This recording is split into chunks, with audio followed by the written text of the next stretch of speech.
예, 오늘 우리 사도행전 우리 강해 우리 75번째입니다. 그래서 오늘까지 우리 사도행전 강해를 마치고 우리 내일부터 우리 로마서 강해 들어갑니다. 하나님께서 또 로마서를 통해서 우리에게 주시는 특별한 은혜를 기대하면서 축복의 시간 되기를 소원합니다. 오늘 본문 우리 사도행전 28장 23절부터 31절 말씀을 중심으로 구원의 기회를 놓치지 맙시다. 구원의 기회를 놓치지 맙시다 하는 제목으로 함께 은혜를 나누길 원합니다. 구원의 기회도 때가 있습니다. 그래서 성경은 보라 지금은 은혜 받을 만한 때요.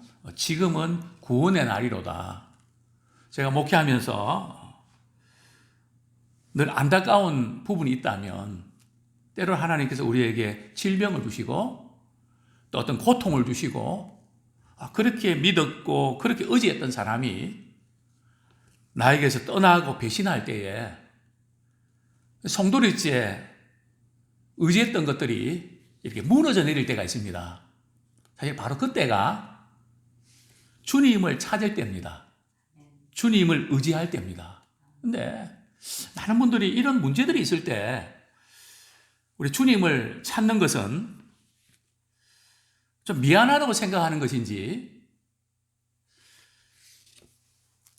문제를 다 해결한 후에 내가 주님을 찾겠다고 자꾸 그렇게 미루고 핑계를 댑니다. 근데 하나님께서는 우리가 구원받을 수 있는 골든타임을 주셨는데 우리는 항상 바쁘게 살아가기 때문에 우리 영혼의 문제에 대해서 고민하고 심각하게 생각할 때가 별로 없습니다. 그러다가 어떤 문제가 생기고 영혼의 문제에 대해서 고민할 때가 있단 말이죠. 바로 그때 주님을 만날 만한 때입니다. 근데 많은 분들이 그 기회를 놓칩니다. 근데 그 기회를 놓치면 그 다음에 안 올 수가 있거든요. 근데 그렇게 놓친 분들은 계속 놓치더라는 거죠. 그래서 저는 오늘 본문을 중심으로 구원의 기회를 놓치지 맙시다 라는 제목을 함께 은혜 받기를 원합니다. 오늘 본문은 사도행전의 결론에 해당되는 부분입니다. 우리 사도행전 1장 8절에 보면 오직 성령이 너희에게 임하시면 어디서부터요? 예루살렘에서부터 온 유대와 사마리아와 땅끝까지 이르러 내 증인이 되리라 주님은 말씀하시고 승천하셨습니다. 근데 사도행전은 바로 그 주님의 말씀이 성취되는 사건입니다. 어떻게 해요? 예루살렘의 복음이 전거되고 그리고 유대의 복음이 전거되고 그리고 사마리아에 그 다음에는요 또 우리 안디옥에 그리고 그리스에 헬라에 그리고 어디까지요? 로마. 로마가 왜 땅끝입니까? 당시에 땅끝은 로마였습니다.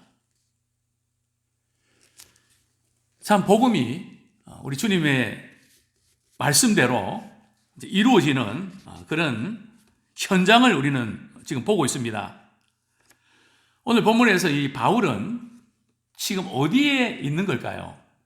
23절에 보면 그들이 날짜를 정하고 그가 유숙하는 집에 많이 오니 지금 바울은 죄수의 몸입니다. 그 죄수는 어디 있어야 됩니까? 당연히 감옥에 있어야 되죠.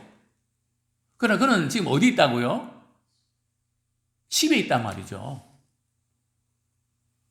바울이 로마에 아파트를 마련해 놓은 것이 있어서 거기 있는 걸까요?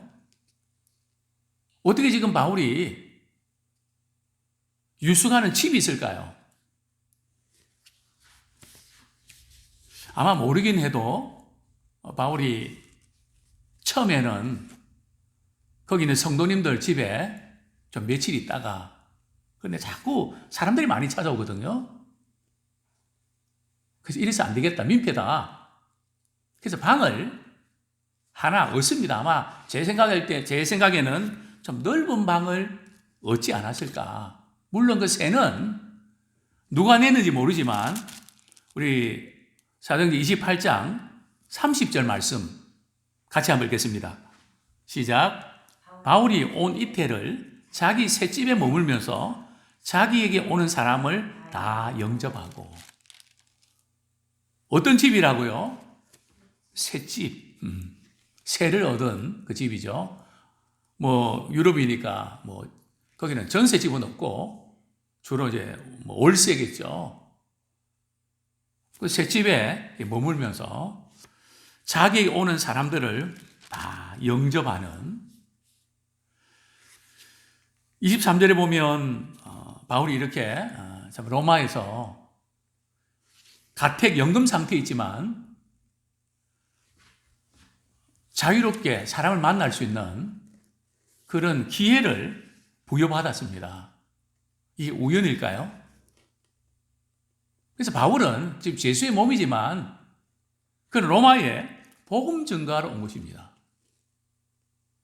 바울은 막연히 이 지금 구금 상태가 언제 풀리느냐, 그 전에는 아무것도 못한다고 시간을 낭비한 것이 아니라 이 지금 한 2년 동안을 말이에요. 이때 동안이 2년이잖아요. 2년 동안을 그 찾아오는 사람들에게 복음을 전하고, 복음을 전하는 것뿐만 아니라 아침부터 저녁까지 성경 강론을 했습니다.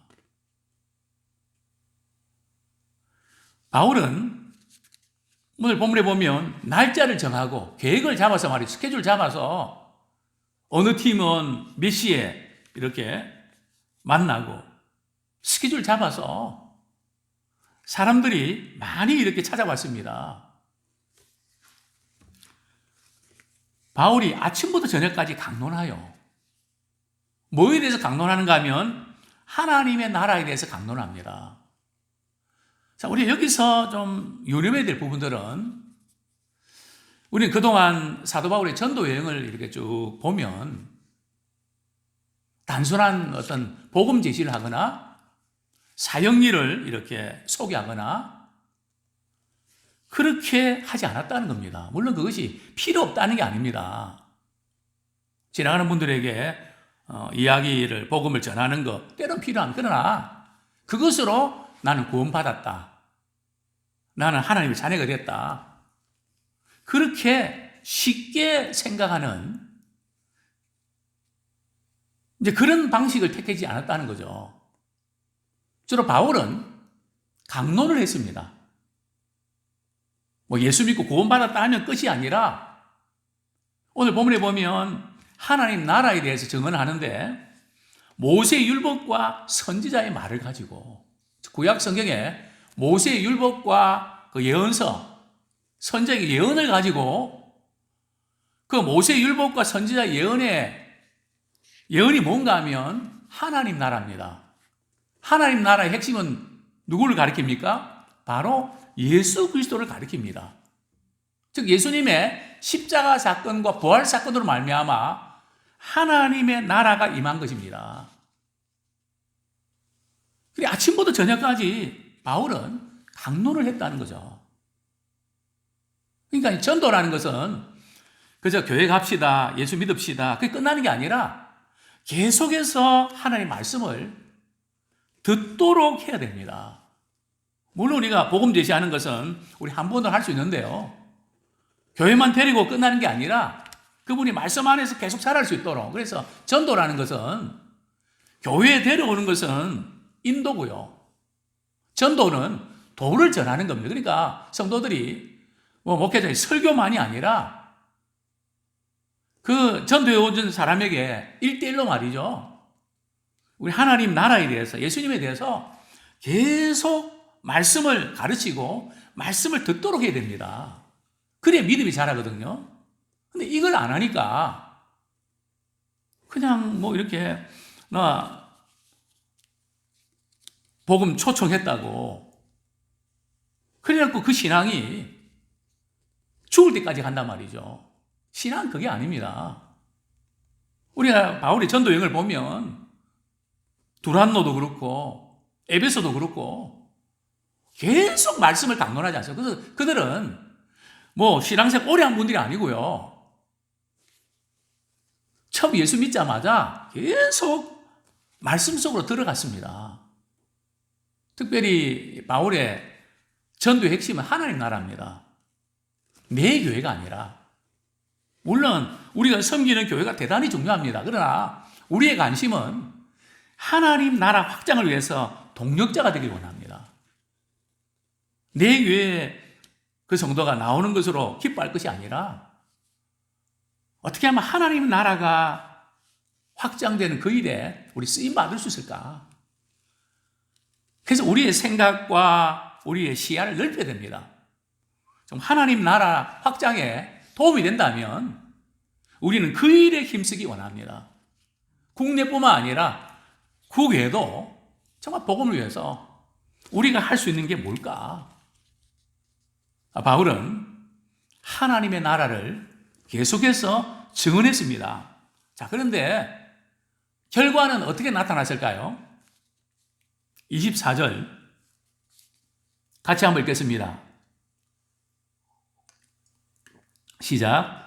그 말을 믿는 사람도 있고 믿지 않는 사람도 있어. 우리 25절까지 서로 맞지 아니하여 흩어질 때에 바울이 한 말로 이르되 성령이 선지자 이사야를 통하여 너희 조상들에게 말씀하는 것이 옳도다. 그렇습니다. 말씀을 이렇게 전했는데 어떤 사람은 믿는 사람이 있고 어떤 사람은 믿지 않는 사람이 있습니다. 교회 안에 진리의 말씀을 주실 때 그 복음을 또 진리의 말씀을 믿는 사람이 있고 믿지 않는 사람이 있습니다. 그러면 두 부류의 그 사람들이 서로 마음이 맞을까요? 맞지 않습니다. 그러니까 교회 안에서 마음이 맞는 사람도 있고 맞지 않는 사람이 있는 것은 당연한 겁니다. 왜냐하면 진리의 말씀에 붙잡히는 사람은 진리의 말씀을 찾고 참 하나님 주신 은혜를 간구하는데 진리의 말씀을 믿지 않는 사람들은 다른 것에 마음 빼앗기거든요. 다른 인간적인 어떤 재미, 뭐 그런 것에 관심이 있습니다. 그러나 진리의 말씀과 은혜의 말씀을 갈구하는 사람들은 늘 마음이 허전하고 답답하죠. 마음이 맞지 않는 겁니다.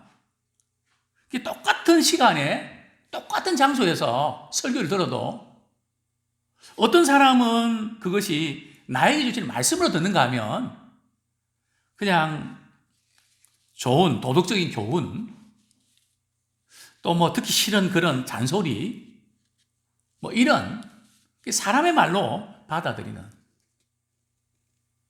그렇기 때문에 믿음이 생기지 않죠.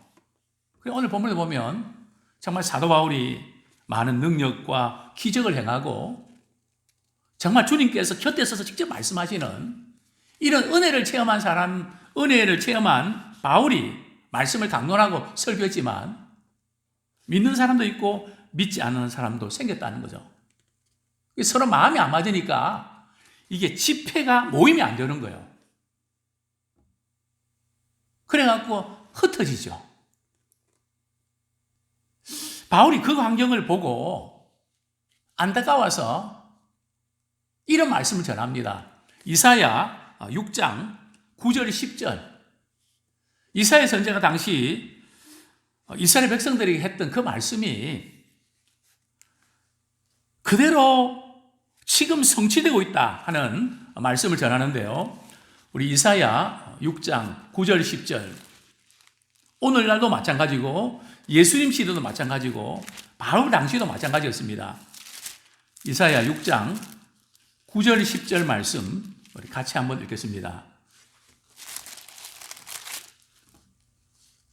시작. 여호와께서 이르시되 가서 이 백성에게 이르기를 너희가 듣긴 들어도 깨닫지 못할 것이요 보기는 보아도 알지 못하리라 하여 이 백성의 마음을 둔하게 하며 그들의 귀가 막히고 그들의 눈이 감기게 하라. 염려하건대 그들이 눈으로 보고 귀로 듣고 마음으로 깨닫고 다시 돌아와 고침을 받을까 하노라 하시기로. 근데 오늘 이제 우리 사도행전은 조금 고침을 받을까 함이라 이 부분이 조금 이렇게 차이가 나는 것처럼 보여지는데요. 우리 사도행전 28장 27절 우리 뒷부분에 보면 마음으로 깨달아 돌아오면 내가 고쳐줄까 함이라 하였으니, 비슷한 의미인데 조금 다릅니다. 이런 내용입니다. 어떤 사람들에게는 말씀을 들어도 도무지 깨닫지 못한다는 거죠. 또 말씀을 보아도 알지를 못한다는 거죠. 그 왜 그런가 하면 마음이 둔해져서 그렇다는 거죠. 마음이 언제 둔해집니까? 또 마음이 둔해지면 귀가 둔해집니다. 저는 그런 걸 많이 보거든요. 평소에 늘 저녁기도의 시간에 또 주일 또 시간에 그 말씀을 얼마나 강조했는데 다른 곳에 가갖고 생전 못 듣던 설교를 듣어서 은혜 받았다고. 얼마나 그걸 많이 강조했는데 그게 벌써 귀가 둔해져서 그런 거거든요. 귀가 민첩하면 그 내게 주신 말씀으로 그대로 낚아챕니다. 또 그 눈은 감아버렸다는 거죠. 눈을 감아버리니까 안 보이죠. 오늘 본문에 보면 하나님께서 얼마나 이스라엘 백성들을 향해서 속이 상해졌던지. 왜냐하면 우리 하나님께서는 일부러 말이죠, 깨닫지 못하도록 일부러 막지 않으십니다. 칼빈의 예정론과 유기, 이렇게 어떤 사람은 택하고 어떤 사람은 버렸다 그랬는데, 물론 그건 하나님의 구원 계획에 있죠. 그러나 성경에 보면 하나님께서 버렸다 하더라도 어떻게 하시는가 가려다 보십시오. 예수님이 얼마나 기회를 주십니까? 또 사울왕을 보십시오. 하나님께서 사울왕을 세우시고 얼마 후에 아무래도 내가 사울왕 안 되겠다. 자기가 제사 드렸던 바로 그때, 왕되고 얼마 안 될 때거든요. 내가 사울왕을 버려서 다른 사람을 왕으로 삼아야 되겠다.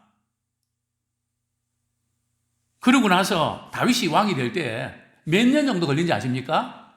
20년 걸렸습니다. 즉 20년의 기회를 주셨다는 거죠. 그리고 계속해서 하나님은 기회를 주세요. 야, 너 말 안 들으면 집에 나가. 내 자식 아니야. 그러면서도 그 말 잘 들으라고 안타깝게 하는 말이지 진짜 나가는 말 아니잖아요. 하나님 버렸다는 의미는 이제 내가 너를 회복시켜 줄 테니까 빨리 돌아오라는 겁니다. 하나님의 말씀을 받아들이라는 건데 계속 구원의 그 말씀을 거부하는 거죠. 지금 바빠서 안 되고, 기분 나빠서 안 되고, 형편이 안 좋아서 안 되고, 마음이 상해서 안 되고, 상처받아서 안 되고, 그러면서 자꾸 닫아버린단 말이죠. 그러면 나중에는 더 이상 깨달을 수 없는 이제 그런 지경까지 이제 가게 되는 것을 우리는 보게 됩니다. 참 바울이 안타까워서 구약의 이스라엘 백성들에게 주셨던 이사야의 예언의 말씀을 인용하면서 너희들도 그렇다는 거죠. 믿지 않는 사람도 있지 않았습니까? 참 바울은 동족을 사랑했습니다. 그래서 바울은 항상 이렇게 어딜 가든지 회당을 찾아서 유대인들이 복음 전하지 않습니까? 그러나 그들은 거부합니다. 저 같으면 거부하는데 그들에게 복음 전할 필요 없고 말씀 가르칠 필요 없고 잘 받아낸 사람한테 그렇게 하면 되지. 그러나 바울은 포기하지 않습니다. 그러니까 우리가 전도할 때에 그분이 변화되지 않고 받아들이지 않는다고 우리는 포기하면 안 됩니다. 우리가 말씀을 전할 때에 언제 주님이 그 마음을 열어서 그 말씀이 생각나게 할지 모릅니다. 그렇습니다. 바울은 그러면서 이런 말씀을 하죠. 내가 먼저 유대인들에게 구원의 복음 전했지만 너희들은 당신들은 거부했습니다. 그래서 하나님께서 이 구원을 누구에게로요? 28절에 보면 이방인에게로 보냈다는 거죠. 근데 그들은 그것을 들으리라. 참, 이방인들은 구원의 복음을 듣고 받아들였다는 거죠. 우리 31절 우리 말씀 읽고 말씀을 우리 정리하겠습니다. 시작. 하나님의 나라를 전파하며 주 예수 그리스도에 관한 모든 것을 담대하게 거침없이 가르치더라. 참, 바울이 로마에서 복음 전하고 하나님의 말씀을 강론할 때에 참 쇠사슬에 매여 있지만 그의 입은 하나님의 나라를 선포했습니다. 그의 몸은 죄수의 몸이지만 그는 하나님의 나라를 담대히 전했습니다. 왜냐하면 하나님의 말씀은 매이지 않습니다. 쇠사슬로 묶고 달지라도 하나님의 말씀 매이지 않습니다. 그래서 그 2년 동안 하나님 나라와 예수 그리스도에 대해서 말씀을 그들에게 전파하고 가르쳤습니다. 특별히 담대하게, 거침없이, 누구 눈치 보는 것 없이 그냥 담대하게 그 말씀을 그대로 참 선포했습니다. 그렇습니다. 보라, 지금은 은혜 받을 만한 때요. 보라, 지금은 구원의 날입니다. 우리가 구원의 복음을 놓치지 않기를 원합니다. 참, 이렇게 많은 분들이 놓칩니다.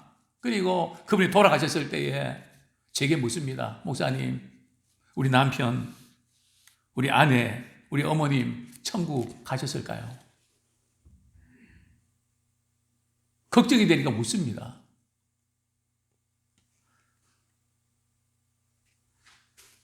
저는 속으로 살아계실 때 왜 구원의 복음을 전하지 않고 또 본인이 전하기 어려우면 목회자를 불러서라도 기회를 만들지, 그 많은 시간 가만히 있다가 왜 기회를 놓치냐. 물론 우리가 전하는데도 안 받아들일 때는 할 수 없죠. 그러나 우리 기회마저도 갖지 않는, 너무너무 안타까운, 저는 연세 드신 많은 분들 한 번 더 복음에 대한 확신 심어주고 싶고 믿음의 의식 흐리지 않도록 몸부림치면서 기도하는데 우리 자녀들은 그걸 모릅니다. 우리 마셸의 글 한 편을 소개하고 말씀 맺겠습니다. 하나님의 말씀은 죄를 진단하는데 그것을 듣고 수용하기는 고통스러우나, 하나님의 말씀은 죄를 진단하고 수용하게 하는 데는 고통스럽다는 거죠. 왜냐하면 찌르니까요. 그러나 동시에 그 상처는 치유를 가져옵니다. 일단 사람이 의도적으로 말씀을 거부하면 그가 그것을 수용할 수 있는 능력을 박탈하는 때가 옵니다. 그 말씀을 의도적으로 자꾸 거부를 하면 말씀을 받아들일 수 있는 능력이 박탈된다는 거죠. 그런 때가 온다는 거죠. 이것은 복음을 경시하는, 즉 구원의 기회를 놓치는 자들에 대한 무서운 경고입니다.